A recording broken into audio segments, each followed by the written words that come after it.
sitting down. Huge man saved over 2 million babies. He saved over 2 million while sitting babies? down. Huge thanks to Abbott for sponsoring this video. It all started in Australia in 1951. A 14-year-old boy named James Harrison underwent major chest surgery to remove an infected lung. The procedure and recovery were absolutely brutal, requiring him to stay in the hospital for 3 months and receive over 13 units of blood. Miraculously, James survived. Knowing how close he came to death, James was overcome with gratitude for the nameless donations that saved his life. So he decided to pay the world back and pledged to start donating himself when he turned 18. Whoa, they blur blood donation now on YouTube? Holy shit. Are you not allowed to show blood donation? Crazy.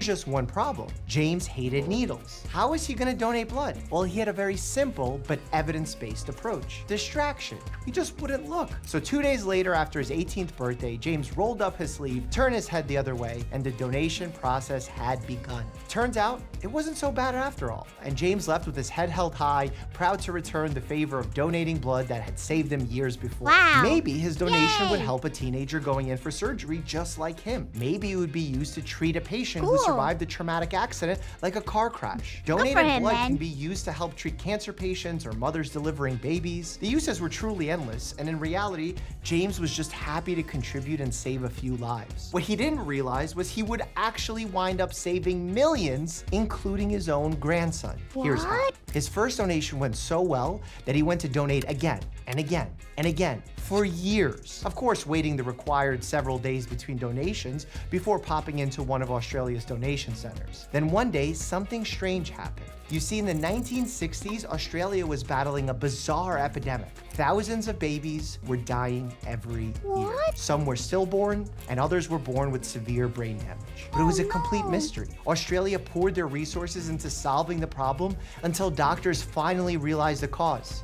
Rhesus disease. In order to explain this disease, we have to start with blood types. You might have heard of A, B, O, but following one of those letters, you might have also heard the words positive or negative. That represents the Rh factor. If you are Rh positive, that means your red blood cells have a certain protein. If you're Rh negative, you don't have it. But if you're Rh negative and are exposed to someone else's blood that is Rh positive, you will start creating antibodies called Rhig to attack it. This scenario presents itself as a challenge usually during pregnancy, more specifically, a second pregnancy. For example, an Rh negative mother is pregnant with a baby that is Rh positive. The mother's blood comes into contact with the baby's and starts creating antibodies against it. Now, this usually doesn't harm that first baby, but if there happens to be a future pregnancy and that next baby is Rh positive also, the mother's blood is already primed to attack that baby. Sadly, in the 1960s, this Rh disease was sweeping the country, and doctors were racing to develop a cure. They worked day and night studying the condition,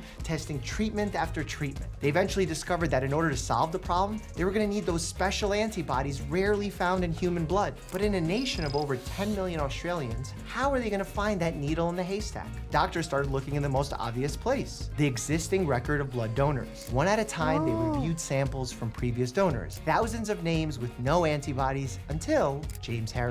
And his blood didn't just contain them, he was unusually producing them constantly. Australia no longer just wanted James' blood, they needed it. So authorities came to James with a humble request. Would he continue to donate his blood and work with health officials to develop a cure? James answered the call, opened his veins, and gave all he could. Let's Scientists go, took the James! donations, separated his blood into red blood cells, which they then returned back to James, and continued testing his plasma. And after countless tests and failed batches, they finally... Wait, plasma?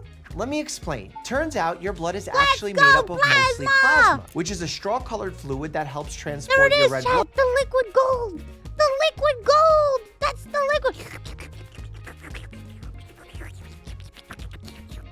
blood cells, platelets, and other goodies throughout your body. I actually did a video in the past where I showed my own plasma on camera. It's super important, but unfortunately, plasma can't be made in a lab, and we're in serious need of more. That's where you actually come in. You don't need to have James's antibody-rich special blood. Yes, donate plasma! to help. You see, there's a serious need for donors because the need for plasma-derived medicines has dramatically risen over the last 20 years, with more and more people needing these therapies to treat primary immunodeficiency diseases, hemophilia, burns, and so many more. That's why it's so important. Plasma is used for so much stuff. They use plasma for everything these days. It's crazy how important plasma is. I mean, it's always been important, but it's become even more important. And it's not just for people like me. It's for many other conditions and many other things. So donate plasma if you can. It's very important To take a page from James's book and go out to donate yourself. There are plasma donation centers all across the country for your convenience. The process usually takes under 2 hours, and you can go up to twice a week in the US. I see the importance of plasma donations all the time in my office. 2 times a week, up to 2 times a week, but also you can get paid. You can get paid. You can get paid, guys. You get paid money. They give you money, even though, people think it's weird, but it's not weird. Remember how my mom desperately needed plasma when she was battling cancer? That still stays with me. Over 125,000 Americans rely on medications made from plasma, and you can make a world of a difference right now. To learn more and find out where you can donate, visit BeTheOneDonor.com or click the link in the description now. All right, let's get back to our hero. James's plasma was a success, and scientists used it to create a treatment called Anti-D. Interesting name. When timed correctly, giving it to a pregnant patient prevents the immune system from making those harmful antibodies towards the baby's blood. Basically, it hides the baby's Rh-positive blood from the mother's immune system, so her body doesn't react against it. Cloaks the baby! Thereby protecting them and the future babies from being attacked. Australia rolled out the Anti-D, and boy, did it make a difference. He made the decision to switch from donating blood to donating plasma, as it would allow him to donate more frequently. Thousands of babies were being saved every year, so James kept donating, donating every couple of weeks or so for 1 year, 5 years, 25 years,